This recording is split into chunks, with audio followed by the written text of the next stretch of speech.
The Maple Leafs are nearing an end to their GM search as one prominent candidate seems to be close to a deal with the club. We'll tell you who that is and what his first three items on the to-do list should be once he gets the job.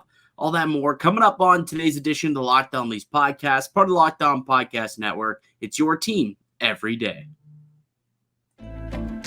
You're Locked On Maple Leafs, your daily podcast on the Toronto Maple Leafs. Part of the Locked On Podcast Network, your team every day.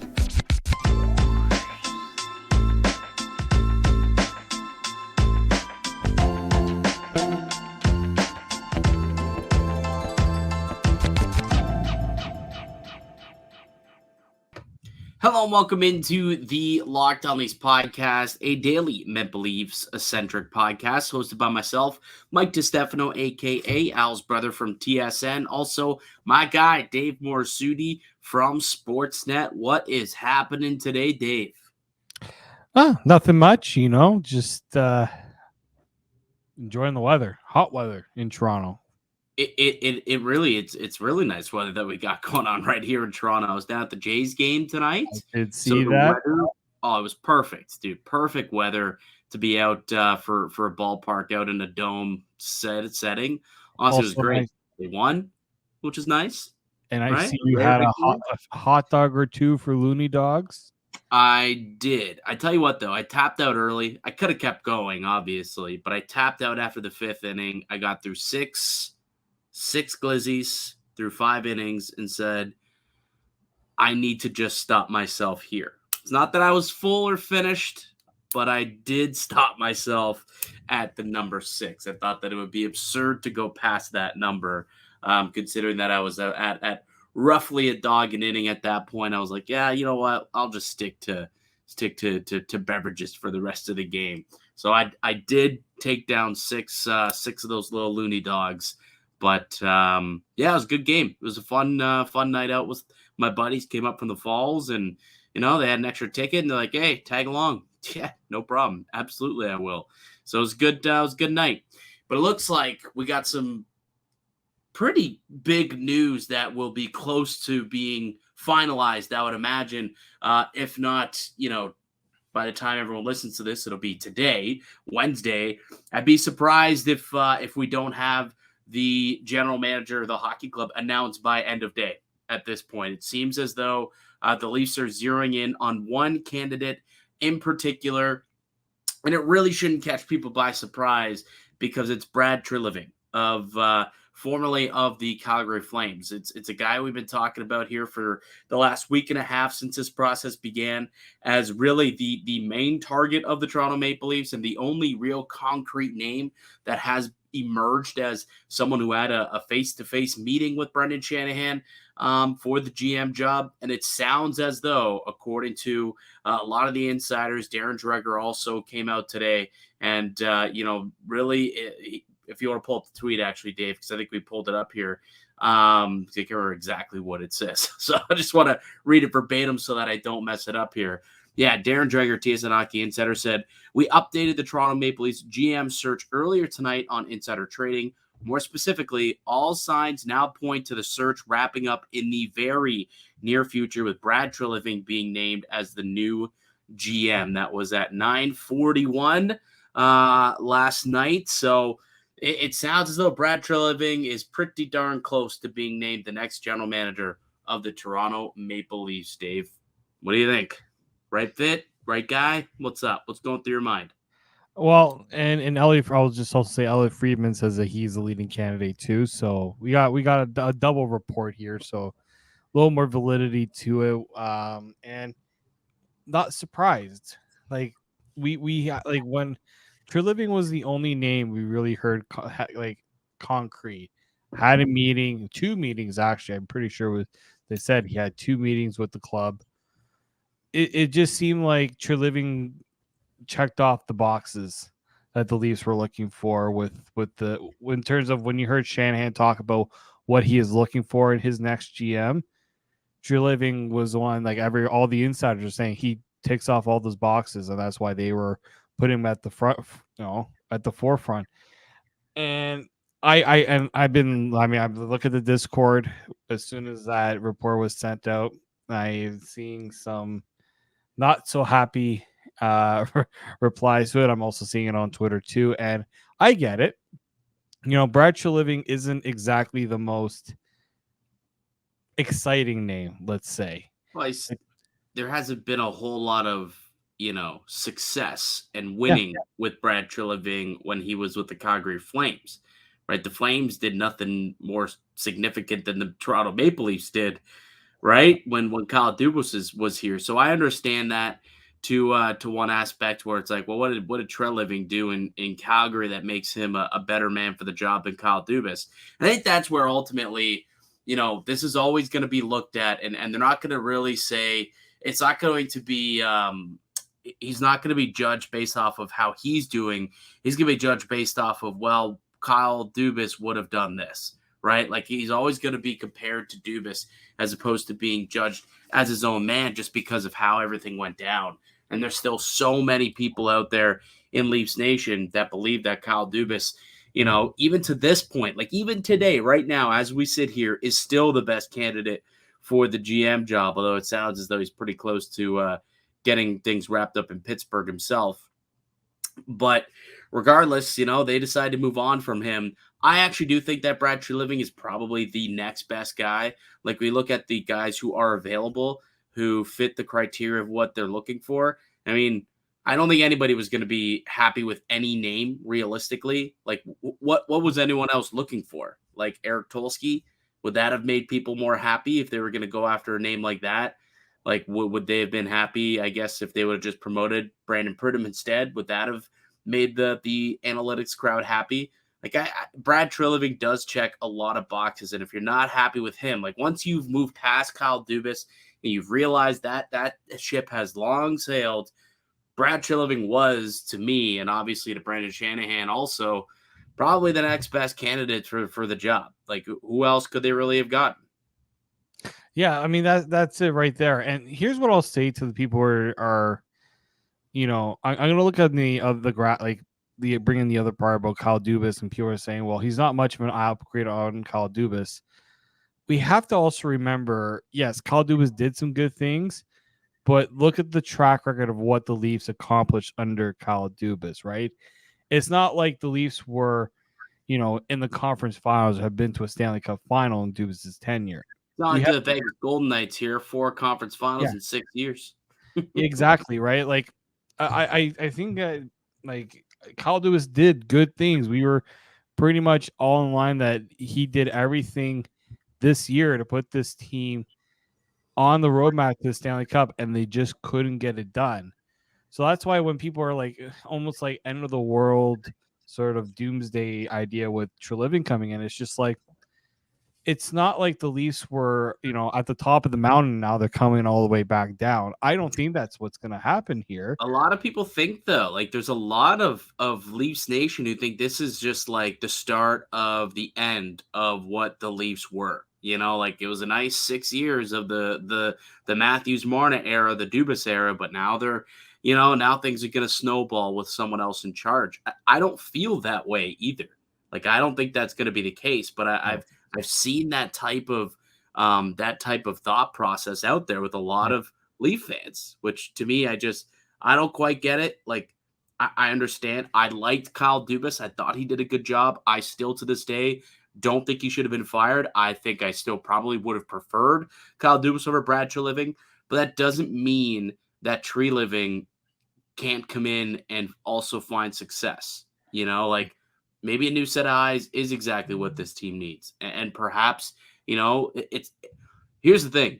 It wouldn't be that difficult to find more success. All he has to do is find a way to win 2 rounds, and all of a sudden you've had more success than Kyle Dubas had in 5 years. That shouldn't be too difficult of an ask with a team this talented. You know what I mean? Yeah, like, let's be honest here. The Leafs roster has a lot more talent to work with than what Calgary had to work with, in my opinion. Like, there's some good players in Calgary, but the pedigree is not what Toronto had, right? Even Treliving had to go up against Connor McDavid and Leon Draisaitl for how many years? Like, he just did not have that caliber player. Now, did he trade away one of them? He did, but he also had no choice in the matter too with Matthew Tkachuk.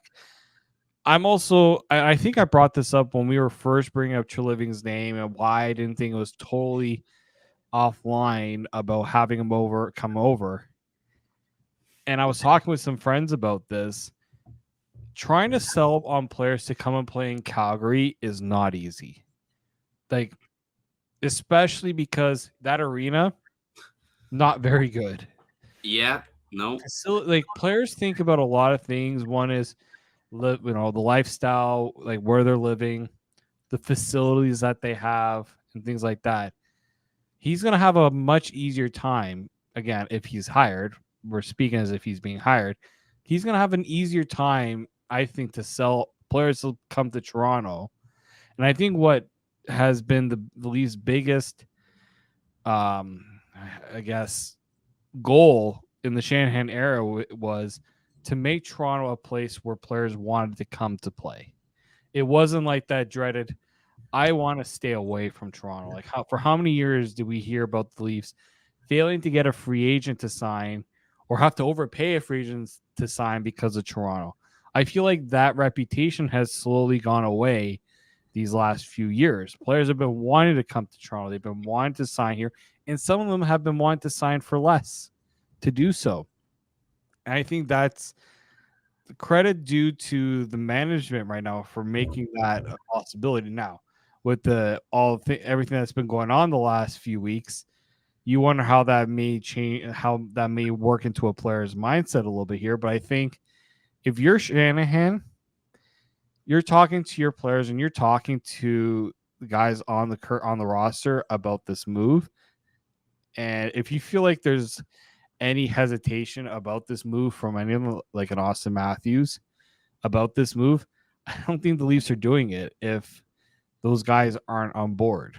They have to be on board. You think Shanny spoke? You think Shanny, like, not that, he was going to basically take orders from Austin Matthews and such, but you think he had conversations with them saying, hey, we're leaning Treliving, like, in a way, because we heard that Dubas met with Crosby, right? Now, I don't remember hearing anything about Treliving meeting with Matthews, but I wonder if maybe Shanny relayed some of what they had spoken about Treliving and Shanahan in their interview and maybe relayed it to Matthews and said, hey, look, this is his vision. Like, you think that this is something that you'd want to stick around long term? Like, this is the guy who we're going to attach ourselves to. We obviously want you to be part of the program. Like, are you on board here as well? Like, that certainly could have been part of the, the process. And Matthews could be like, yeah, sounds good. Let's bring this guy in. If he would have said no, like, would that deter Shanny from bringing in Treliving? Probably not. But yeah, there could have been a conversation had for sure. Just saying, hey, we're thinking about bringing in Treliving. Hopefully you're on board. And he said, yeah, I think he'd be a good fit here in Toronto as well. So we don't know that. And I think Chris Johnson also in Insider Trading today did report that there may have been a bit of the whole Dubas Matthews connection may have been a little overblown.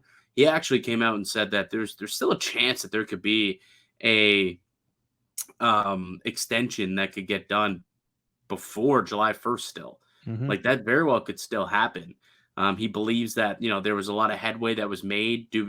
Matthews wants to remain a Maple Leaf, or sorry, not before July 1st, because obviously he can't sign until July 1st. But, a deal could get tucked into a drawer so that come July 1, that thing is signed right away. I will say that. But, according to Chris Johnston, like, this is something that he thinks once they get a GM in place, most of the framework might already be kind of there already and has been discussed with, like, Brandon Pridham and the organization and Austin Matthews. And then it's just, kind of a quicker process once the new GM gets there, which we're anticipating it being Brad Treliving based on the news that we heard today, where the Leafs are zeroing in on him and he is the leading candidate at this point. And could hear news of that being finalized, by end of day as well.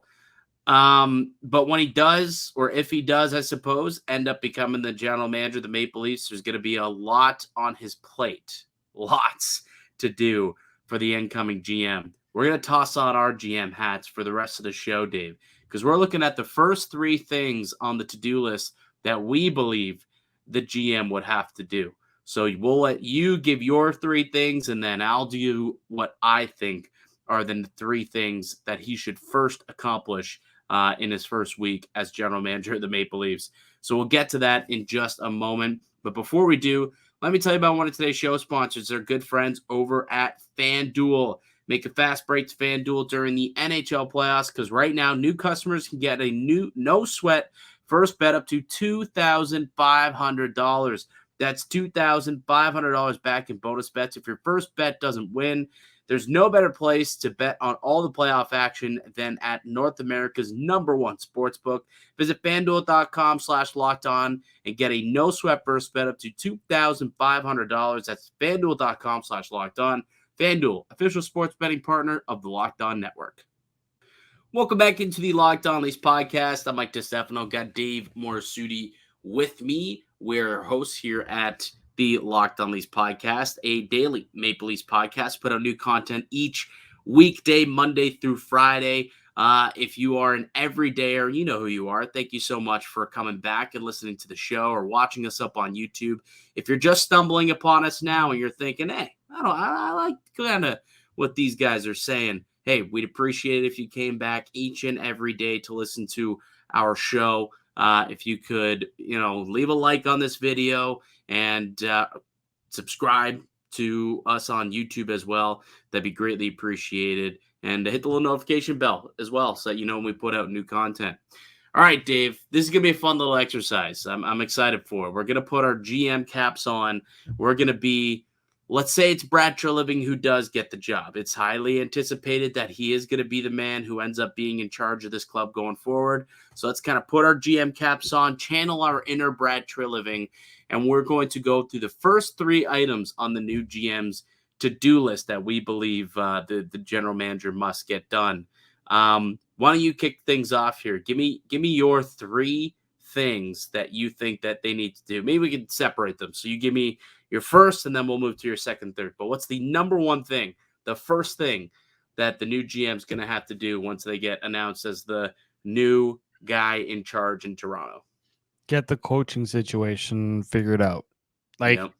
you're not selling any moves with any players, whether signings and potentially trades, if you don't have if you don't have your coach in place, whether it's they're keeping Sheldon Keefe or whether they're gonna Treliving or whoever it is brings their own guy, you're not getting anywhere without getting the coaching question done. Now, we already saw one get done in Nashville with Brunette taking over for Hines, which, like, John Hines has just been hung out to dry for 6 weeks. Also, Spencer Carberry actually leaving the Toronto bench. We should mention that. He signed with the Washington Capitals today. We had talked about how he had interviewed with them, and it was a possibility that he was going to leave Toronto at some point. He had, 3 or 4 interviews around the league, and it sounds as though, it's not sound like it's actually official. He signed a 4-year deal with the Washington Capitals. So even if Keefe does come back, because that's still a possibility too. Like, Sheldon Keefe is still under contract next season to return as the head coach, assuming he doesn't get axed. We just are under the assumption, just based on how things typically work, when a new general manager comes in, he typically wants his guy. And sometimes there's a feeling out process where they'll let things go throughout the year, especially if there's only one more year left on that deal. But I feel like this is different just because there's so much riding on this season, and they need to find immediate success that they may not have that feeling out process. He might have to bring in the guy he believes is best for the job, and could be Keefe or it could be somebody else. But I'm with you. I think the coach is definitely the first order of business for Brad Treliving or whoever ends up getting the GM job. That's who they're going to have to choose.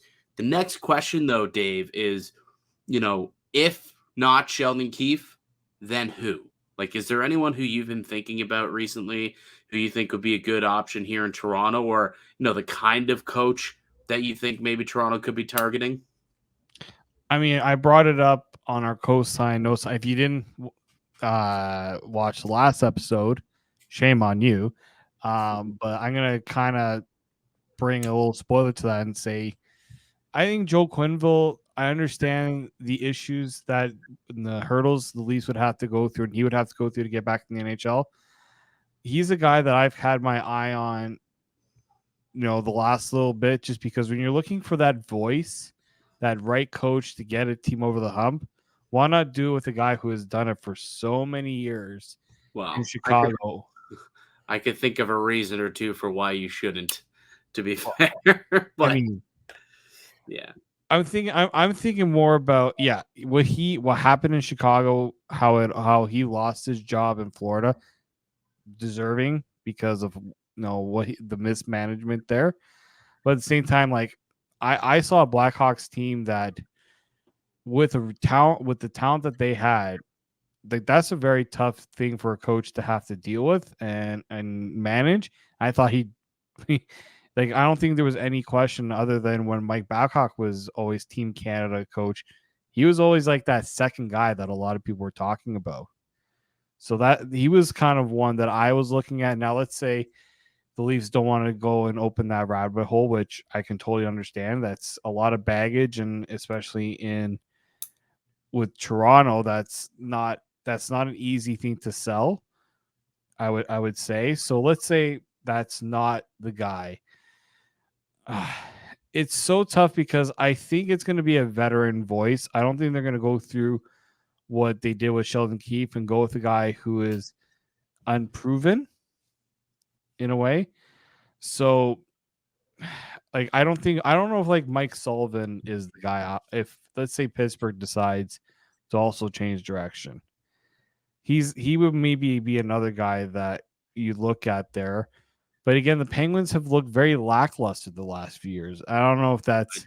I'd take Mike Sullivan in a heartbeat. If Sullivan ends up on the chopping block by Pittsburgh, in a heartbeat, I would take him. And I wonder if that might be part of the thought process too, right? Where it's like, okay, if Dubas does go to Pittsburgh and then he makes a change, maybe that gives us an opportunity to make a change as well. Because then, their number one candidate, who could potentially be a Mike Sullivan type guy, could be available. But I don't know if they will move on from Mike Sullivan. He's got a pretty good connection with Crosby. I would imagine that's probably not going to be in the cards. But I could be wrong. One who I kind of like, and we talked about this in the podcast a couple of days ago, I think, is Peter Laviolette. I think that Lavi's a guy, he's been to a couple of cup finals. He's consistently got his teams into the playoffs. I think that he would be someone who might be a good option. And he's a bit of an old school, hard ass type coach. And I think at this point, that's what the Maple Leafs need. They need someone to push them and motivate them and hold them accountable. And I think that's kind of what what Laviolette could bring. And hey, if the thought process is, well, these players don't want to be held accountable, then these players are not really guys I want on the team then, to be quite honest with you. If someone doesn't want to be held accountable, if someone's going to be a little crybaby because their ice time got limited because they were unwilling to play the way that they need to, that their coach is expecting them to play, get off the Maple Leafs. That's clearly not how you're going to win a championship, because what they've been doing has not been working. So if you bring in a guy like Lavi who expects and demands more to play a much more rigid and high effort, high motor, highly structured game, I mean, there's a reason for it. There's a reason why he's found success with his teams too. So pretty much I'd be in a ship up or ship out type of situation if guys had an issue with that type of coach at this point in their careers. So Laviolette's actually a name that I don't mind, to be quite honest with you. But we'll see. The coaching discussion we'll get into a lot more once we finally get the GM in order, and then we can move on to the coach. I just thought maybe we could have a quick conversation about that. But we both are in agreement, man. Number one thing that they got to figure out once the GM is in place, which could be as early as today, got to figure out what to do with the coach. First, evaluate Sheldon Keefe and decide whether or not he's going to stay. If not, let him go, and then move on, hire and interview your candidates and get that in place, because your coach is going to have, some say on what you want to do moving forward in terms of, the draft and more importantly, free agency for the guys who are going to fill in and play for his team and his system. So you're going to want to have him involved in those meetings. as soon as possible. I completely agree. All right, we'll take a break. When we come back, we'll get to items 2 and 3 on our to-do list for the incoming general manager. So we'll get to that on the other side. I'm Mike DiStefano and Dave Morassutti. You're listening to the Locked On Leafs podcast, part of the Locked On Podcast Network. It's your team every day. Welcome back into the Locked On Leafs podcast. It's Mike DiStefano and Dave Morassutti. We're expecting at some point here to finalize who the new general manager of the Maple Leafs is going to be. The name that keeps getting brought up time and time again is Brad Treliving. We've heard from multiple insiders that they're very close and nearing an agreement, and Brad Treliving most likely to become the next general manager of the Toronto Maple Leafs. We're going through the first 3 items we believe should be on his to-do list once he does take over the position. The first item, we just went over it, the coach. Second item, Dave, what do you got as your second item on the to-do list for incoming GM X, a.k.a. most likely Brad Treliving? I mean, it's got to be figuring out what Austin Matthews' contract situation is, right? Yeah, we're in lockstep again. Yeah, because he is the domino that can change the whole Leafs future. If he stays, it makes the GM job a lot easier because you got Austin Matthews at least committed to the future with this team. If Austin Matthews just like, I don't know. Question. Tough one, I guess. But the way that you said that, I do want to push back on you. Do you not see a scenario where, let's say they do trade Matthews, which again, I am not pushing for. I will say that right now. But do you not see a scenario where they trade Matthews and actually do find success? Like, is that not in the cards for you? Like you said that Matthews, if he decides to leave, like that's going to put this organization in a different situation. Like, what if it puts them in a better one? Or is that not possible in your eyes? I just honestly, it's because he's a center, a franchise center, number 1 center. I've seen what this Leafs team has had to go through to try to find a number 1 center. Yeah. I don't know if you remember at one point Tim Connolly was pegged as a number 1 center in Toronto. Yeah. I understand that they have John Tavares here, but we know he's not a number 1 center. He's barely even a number 2 at this point in his career. And trust me, those are conversations we'll have this summer too. Should he push to the wing? Yeah. Well, that's not a conversation for today, but that is definitely a question worth asking. But and that's where I'm like I can't see a version of a Leafs team without Austin Matthews that is going to be so much better, right? I don't see the Leafs improving if they trade Austin Matthews. Now, can they get pieces that can make them competitive? I think so. I mean, Buffalo wasn't worse when they got rid of Jack Eichel. They weren't better, right? That's the example I would go with here. Like, if let's say Connor McDavid decides he wants out of Edmonton, for a fact that if Edmonton trades Connor McDavid, they would get a king's ransom, or as much of a king's ransom as they can get. But they also know you're trading the best player on the planet. I understand that we're comparing Austin Matthews and Connor McDavid. It's not really easy to do that, but I'm just saying the impact that one player can have. I just don't know how much better the Leafs can be.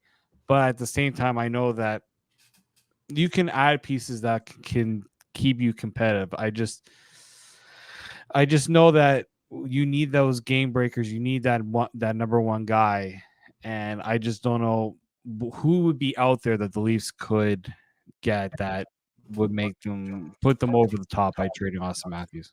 Yeah, I mean, I'm guessing that at one point the Florida Panthers were saying the same thing when they were faced with, okay, Jonathan Huberdeau, does he want to return or not? And if he doesn't want to come back, who's out there that we could, make a trade with? And then lo and behold, Matt Tkachuk became available, right? And they made that trade and they got better for it. Like, think about like a year ago, would you have said that Tkachuk is a better player than Jonathan Huberdeau? Would you like? I mean, like Huberdeau was in the MVP conversation a year ago. Yeah, he was. He was top 5 in ballot voting. Like Tkachuk had a really good season in Calgary, but he wasn't he wasn't viewed as a hard trophy guy because they also had Johnny Gaudreau on that team, who was equally, And Lindholm, who was, I would argue, just as good as yeah, Gaudreau and Kachuk that year too. I think more valuable to the team as well, right? So I just know that, you know, unless for some miracle there's a player out there that's on a really reasonable deal, that's really good, can, you know, keep the Leafs ceiling pretty high. But again, you're asking for almost like I wouldn't say a miracle to happen, but something that's unlikely to happen. Yeah. Anyways, not that I wanted to go into a hey, we should trade Matthews conversation, because that's not where I wanted to go with, but it is just, I don't think it's a foregone conclusion. Like, it's possible. I know it's not the exact same, but I keep going back to the Rudy Gay trade that Toronto made, the Raptors made years ago, where they traded Rudy Gay for like some good players, right? Like 4 good players. And I know it's different basketball and hockey, I understand that, but they got better, right? They trade away the best player, who was an all-star at the time, and they got 4 like role players back, but it actually made them better because it allowed them to get deeper and it set them up for a lot more success. So, you know, I'm just saying, I don't think that it necessarily means that this team will go into the depths of of the hockey basement if Matthews decides to part Toronto. But it would be ideal to keep that guy around 100%, which is why, to your point, yes, the second order of business for the new general manager is to find out what would it take for you to stay, and let's figure it out and get that done. So for sure, that is the second thing. The third thing, I'm curious to see what you came up with for, because we've been lockstep, Coach Matthews. What's the third thing that you have on your to-do list here for the incoming general manager?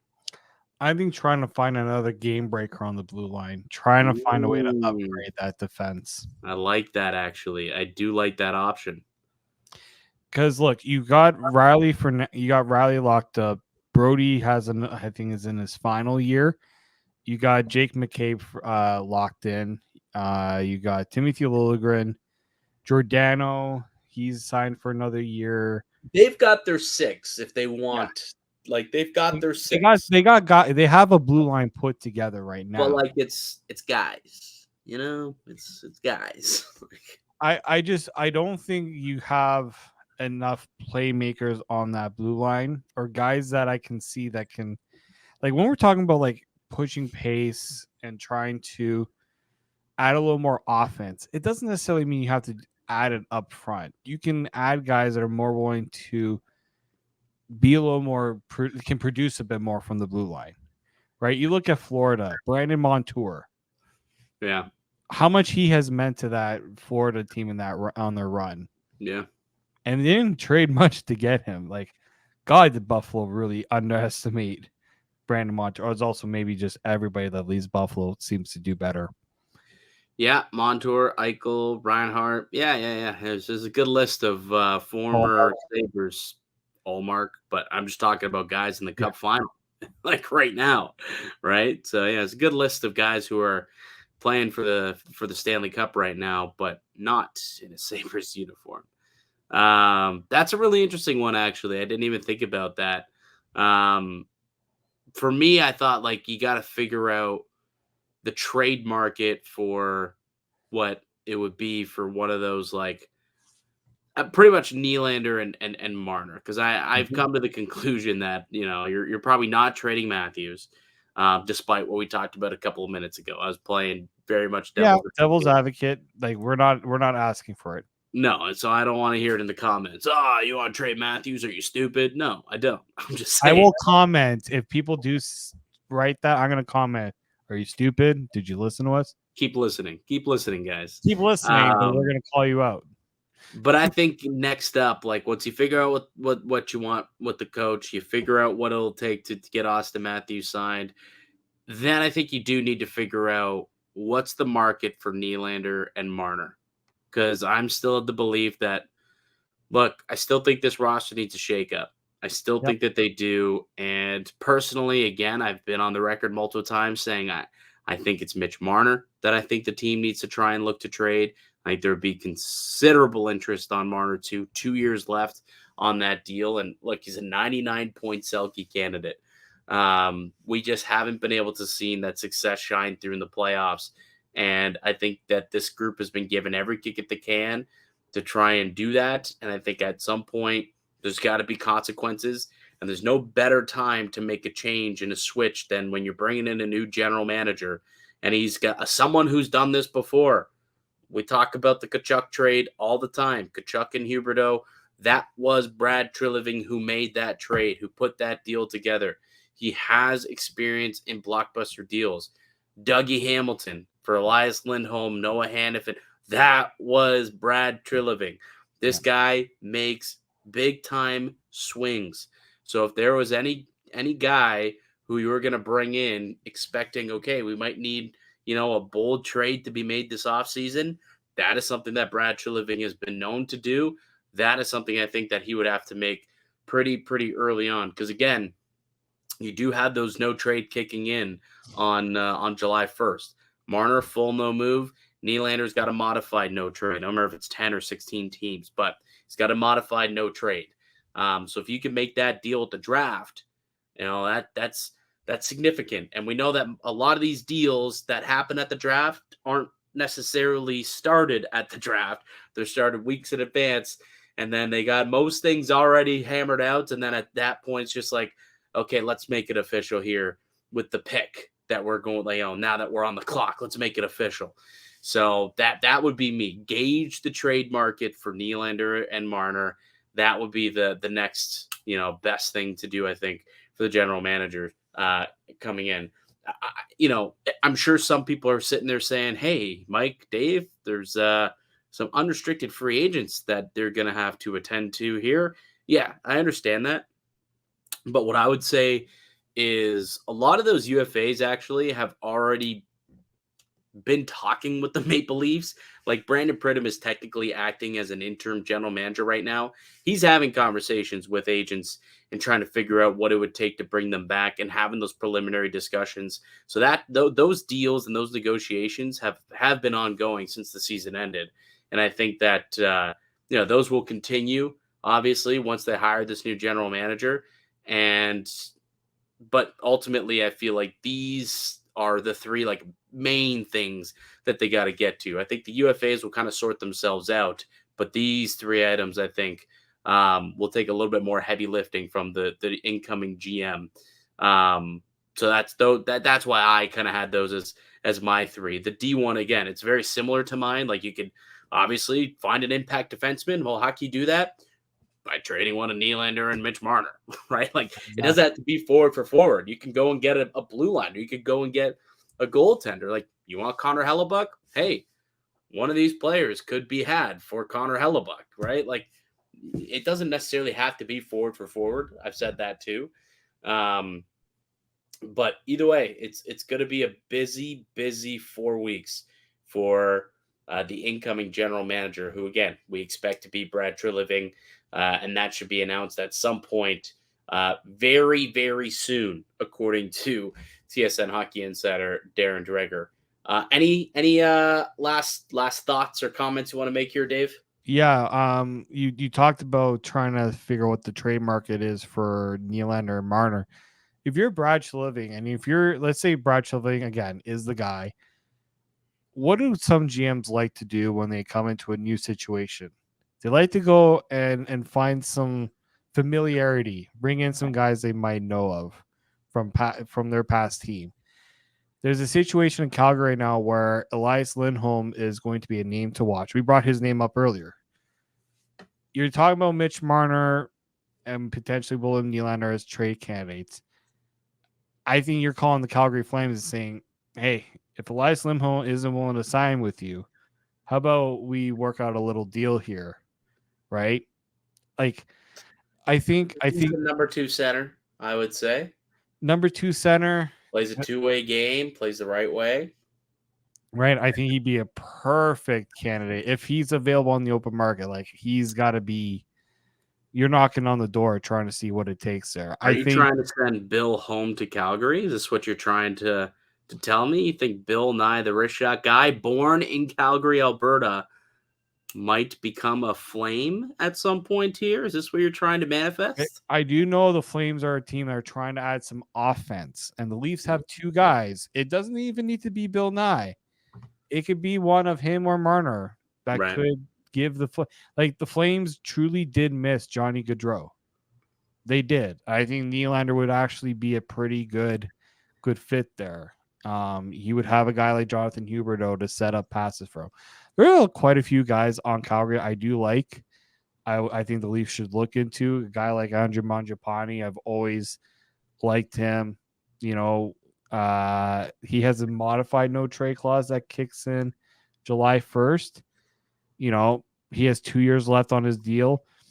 I think there's an avenue here where if let's say Treliving wants to bring in some names that are familiar to him, I think the Leafs should definitely see what Calgary's got cooking. Yep. I think that would be a wise call, a first call to be made to his old pal Craig Conroy and say, "Hey, look, you never really liked this guy. It was always that was my guy.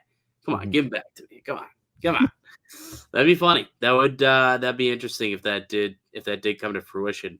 Maybe toss in a Chris Tanev. I know that Tanev has always been a guy that Leaf fans have wanted for a while, though he's kind of on the his injury history is made me. I remember back when he was with Vancouver, it was always like, oh, get Chris Tanev. Like when he was a UFA, I thought that Tanev would have been a perfect addition for the Maple Leafs. Play him with Morgan Riley. Didn't happen. He signed with the Flames. Brad Treliving signed him. So maybe. He's had a really good track record in signing free agents, by the way. They've never, surprisingly, for a team that, to your point, not the sexiest destination in Calgary, he's done a pretty good job being a salesman, getting players to sign in Calgary. Like Markstrom, Toffoli. You signed Kadri last year. They got Huberdeau to extend. They got Uyghur to extend. They ended up, obviously, Tanev, we just mentioned. Who's the other one that they signed as well?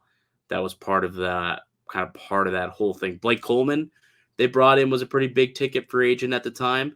Like, they've done a good job of bringing in free agents or, trading guys and then extending them and making them feel like, hey, believe in this squad because we can do some big things. So maybe he could do the same thing here with the Toronto Maple Leafs, right? Like, that would be big.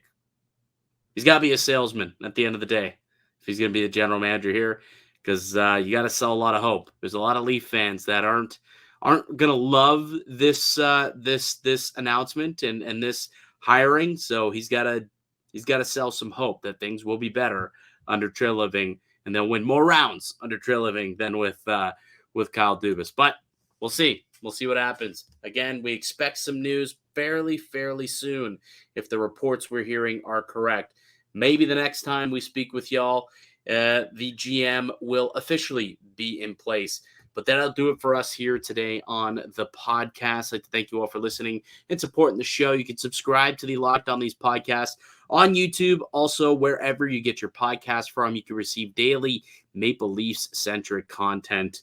Follow myself on Twitter at Mickey_Canuck. Follow Dave at D_Morassutti. Follow the show as well at Locked On Leafs. Go ahead, smash that like button if you're here on YouTube. Leave a comment down below. Your thoughts on Brad Treliving. Is he the right fit? Oh, geez. Is he the right fit here in Toronto? The right guy, the right man for the job? If not, who would you like to see as the general manager? I'm curious to get the thoughts on who would have been a better option, Dubas aside. I do not want to see Dubas. He's not even an option right now anyways. All right. We'll be back with another episode for y'all tomorrow. But until then, keep it locked right here on Locked On Leafs.